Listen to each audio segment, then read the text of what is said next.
आजकल share market में उतार चढ़ाव का माहौल है, जिसमें लोग लॉन्ग टर्म शेयर प्रॉफिट और शॉर्ट टर्म शेयर प्रॉफिट कमा रहे हैं, लेकिन साथ ही साथ उन्हें लॉन्ग टर्म कैपिटल लॉस और शॉर्ट टर्म कैपिटल लॉस भी हो रहा है। आज मैं आपको बताऊंगा कि शेयर पर लॉन्ग टर्म और शॉर्ट टर्म कैपिटल गेन होने पर आप कैसे कैपिटल गेन टैक्स को बचा सकते हैं या आप कैसे उसे कम कर सकते हैं। शेयर पर होने वाले लॉन्ग टर्म कैपिटल गेन के बारे में हम डिस्कस करते हैं। अगर आपके पास कोई ऐसा शेयर है जिसे खरीदे हुए 12 महीने से ज्यादा हो गए हैं, उस पर होने वाले कैपिटल गेन को लॉन्ग टर्म कैपिटल गेन कहते हैं। साथ ही उस पर अगर लॉस होता है तो उसे लॉन्ग टर्म कैपिटल लॉस कहते हैं। अब बात करते हैं कि हम कैसे कैलकुलेट करें कि हमें कितना लॉन्ग टर्म कैपिटल गेन या लॉस हुआ। सबसे पहले हम जिस डेट में शेयर बेचते हैं वह लिखते हैं, वह कितने में बेचते हैं वह लिखते हैं। उसके बाद वह शेयर हमने कब और कितने रुपए में खरीदा था वह लिखते हैं। फिर देखते हैं कि शेयर खरीदने और बेचने के बीच 1 साल का डिफरेंस हो गया है या नहीं। यदि 1 साल हो गया है तो वह लॉन्ग टर्म कैपिटल गेन की कैटेगरी में आएगा। अब हम बेचे गए अमाउंट में से खरीदे गए अमाउंट को घटा देंगे, अतः इनका difference long term capital gain on shares कहलाएगा। अतः इसमें एक खास बात ध्यान रखने वाली यह है कि यदि आपने वह शेयर 31 जनवरी 2018 से पहले खरीदा था तो उस शेयर की वैल्यू जिस पर आपने खरीदा था या 31 जनवरी 2018 की वैल्यू जो भी अधिक होगी तो वह बेचे गए अमाउंट में से घटाई जाएगी। जो भी लॉन्ग टर्म कैपिटल गेन होगा उसमें से 1 लाख रुपए की सेक्शन 112A के तहत छूट मिलेगी। उसके घटाने के बाद बाकी बचे हुए अमाउंट पर 10% long term capital gain tax लगेगा। जैसा कि मैंने पहले ही बताया है, अब अगर यह लॉन्ग टर्म कैपिटल लॉस होता है तो वह 8 साल के लिए कैरी फॉरवर्ड हो जाएगा। यानी अगर फ्यूचर में आपको लॉन्ग टर्म कैपिटल गेन होता है तो उसमें से लॉन्ग टर्म कैपिटल लॉस को घटाने के बाद ही आपको 10% टैक्स देना पड़ेगा।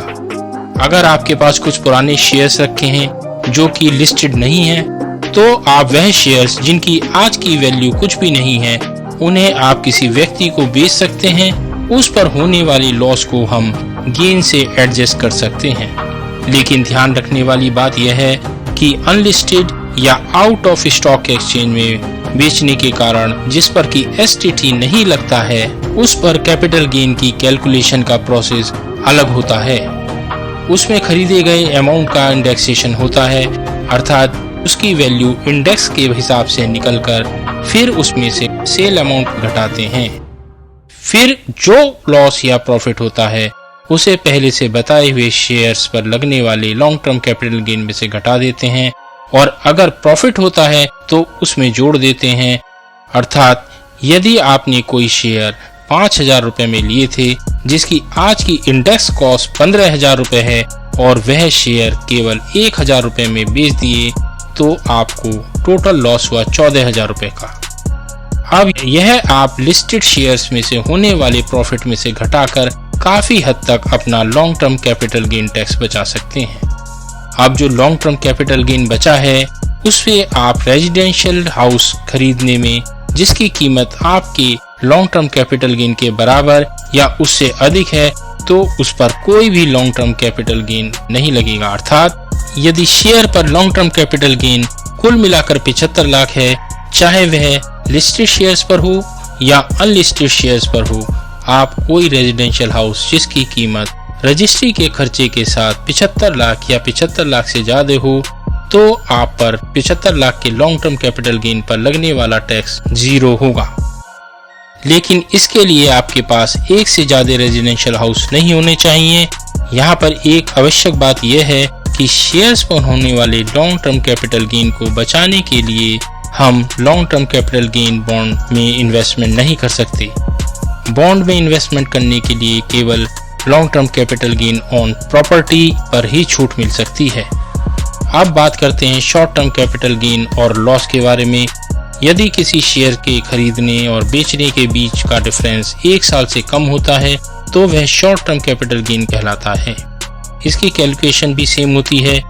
जैसे कि लॉन्ग टर्म कैपिटल गेन में हुई थी, अर्थात बेचे गए अमाउंट में से खरीदी गई वैल्यू को घटा देते हैं, फिर हम शॉर्ट टर्म कैपिटल गेन और लॉस प्राप्त करते हैं, उस पर 15% टैक्स देना होता है।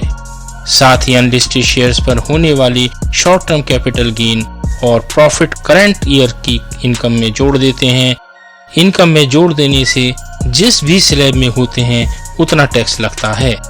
इस प्रकार यदि लॉस होता है तो वह नेक्स्ट ईयर के लिए कैरी फॉरवर्ड हो जाता है। ध्यान रहे, इस लॉन्ग टर्म कैपिटल गेन को हम रेजिडेंशियल हाउस में इन्वेस्ट करके शॉर्ट टर्म कैपिटल गेन को नहीं बचा सकते हैं।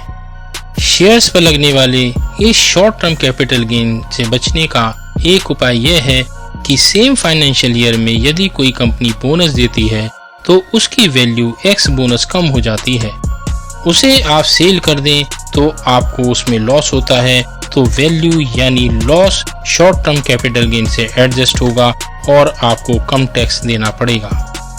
और बोनस शेयर्स की परचेज वैल्यू 0 होगी। फ्यूचर में जब आप बोनस शेयर्स बेचेंगे तो वह आपका सारा कैपिटल गेन होगा। यदि शॉर्ट टर्म कैपिटल गेन या लॉन्ग टर्म कैपिटल गेन के संबंध में आपको कुछ भी अन्य जानकारी चाहिए तो कमेंट बॉक्स में लिखें। यदि आपको मेरी वीडियो पसंद आई हो तो लाइक करें, चैनल को सब्सक्राइब करना ना भूलें।